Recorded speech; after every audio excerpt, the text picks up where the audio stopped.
Right now, somewhere in your pocket or on the table beside you, a small glass rectangle is waiting. You will check it in the next 10 minutes. You probably know this about yourself. You call it a bad habit. You call it addiction. You call it a modern problem born from modern technology. But the real answer is far stranger. The urge living inside you right now is not new. It is not digital. It is not even human, not really. It is older than fire. It is older than language. It is a survival mechanism your ancestors carried through ice ages, famines, and predator-thick nights. And it did not evolve to check notifications. It evolved to keep them alive. To understand your phone, you have to forget your phone for a moment. Picture a small band of early humans, maybe 30 of them, moving across an open savanna 200,000 years ago. Their world is not gentle. Every rustle in the grass could be wind, or it could be a lion. Every silence could mean safety, or it could mean something is watching, waiting, deciding whether to strike.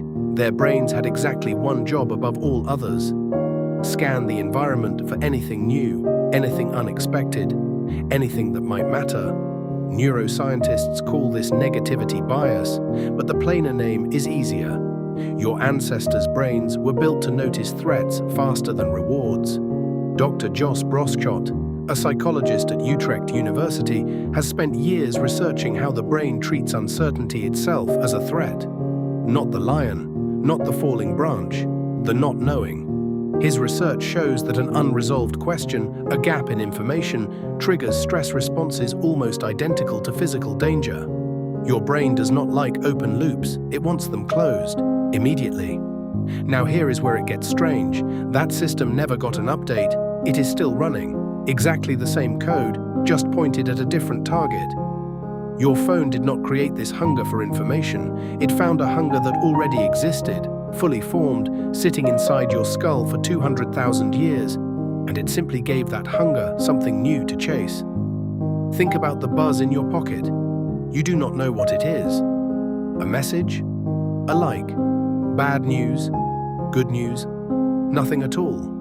That uncertainty is the exact shape of a rustle in tall grass. Your ancestors could not walk past a rustle without checking. Their lives depended on resolving the unknown. You cannot walk past a notification without checking either. Yours doesn't. But your brain has not been told that.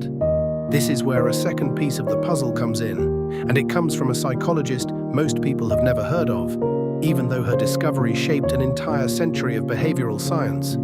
Her name was Bluma Zygarnik, and in the 1920s she noticed something odd while sitting in a busy Vienna cafe. Waiters could perfectly recall complicated, unpaid orders. The moment the bill was settled, the memory vanished almost instantly. She turned this observation into an experiment. She gave people simple tasks, puzzles, and small assignments, and interrupted some of them before completion while letting others finish. The unfinished tasks lodged in memory far more powerfully than the finished ones. Psychologists now call this the Zeigarnik effect. An open loop in the mind refuses to let go until it is closed. A notification is an open loop. A message preview cut off mid-sentence is an open loop. An unread badge with a small red number sitting on an app icon is, quite literally, a designed, manufactured open loop. Somewhere, a team of people studied exactly this research and built products around it. Not because they invented a new psychological weakness, because they found an old one and pointed a lever at it. There is a third layer to this, and it might be the most uncomfortable one. Your ancestors were not solitary creatures. A human alone on the savannah 200,000 years ago was, in almost every case, a human who died. Survival meant belonging to a group. It meant knowing where you stood in that group. Who liked you, who resented you, who might exclude you from the fire, from the food, from protection when the night grew loud with unfamiliar sounds. Social information was not idle curiosity. It was, quite plainly, life insurance. Dr. Robin Dunbar, an evolutionary psychologist at Oxford, has spent decades studying how much of the human brain, particularly the neocortex, appears to be devoted almost entirely to tracking relationships. Group size, social hierarchy, gossip, reputation. His research suggests the human brain evolved as, essentially, a social information processor first, and a tool user second. You did not evolve to check email. You evolved to constantly, obsessively monitor your standing among the people who determined whether you lived or died. Now put a phone in that same brain. Every like is a tiny signal of social approval. Every comment is a whisper about your standing in the group. Every follower count is a hierarchy, rendered in numbers instead of who sits closest to the fire. Your ancestors checked in on their tribe by watching faces, listening to tone, noticing who sat where. You check in on yours by pulling a small rectangle out of your pocket 40, 60, 100 times a day. Same behavior, same ancient itch, different tool entirely. Here is the counterintuitive twist, the part that reframes everything you just heard. You might assume this means you are simply weak-willed, easily manipulated, somehow more broken than people who lived before smartphones existed. That is not quite right. The truth is almost the opposite. You are not malfunctioning. You are functioning exactly as designed, in an environment your design never anticipated. A fish does not fail by swimming toward a lure. It succeeds perfectly at a behavior that made sense for 200,000 years, in a world that suddenly contains hooks. Researchers studying what is sometimes called supernormal stimuli, a term first coined by biologist Nicholas Tinbergen while studying birds, found something unsettling.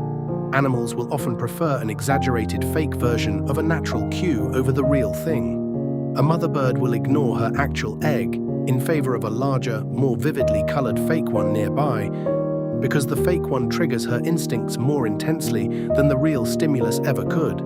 Your phone is not food, warmth, or safety, but it is an exaggerated, hyper-concentrated version of the social and informational cues your brain spent 200,000 years learning to crave.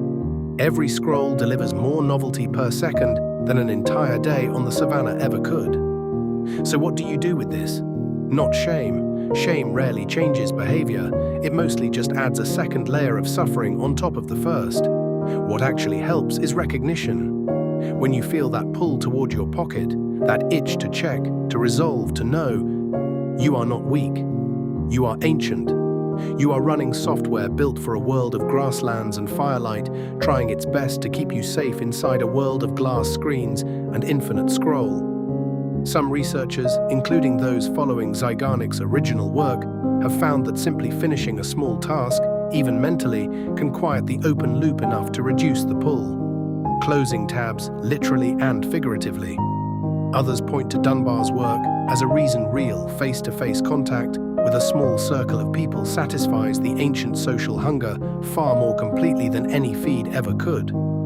Because it delivers what your brain actually evolved to look for: tone, presence, warmth, not just numbers on a screen. There is something oddly comforting in all of this. The urge you feel is not a personal defect invented by modern life. It is a signature, written into you by every ancestor who survived long enough to pass that instinct forward. Every time you resist checking, just for a moment, you are not fighting your nature.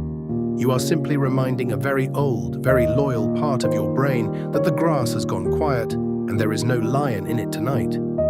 So tonight, when your phone buzzes on the table beside you, notice the pull before you obey it. Notice the itch to resolve the unknown. The tiny ancient alarm insisting that whatever it is, you need to know now. It is not new, it is not weakness. It is the oldest survival tool you own, still switched on, still scanning, still waiting for a rustle in the grass that this time is just a message from a friend.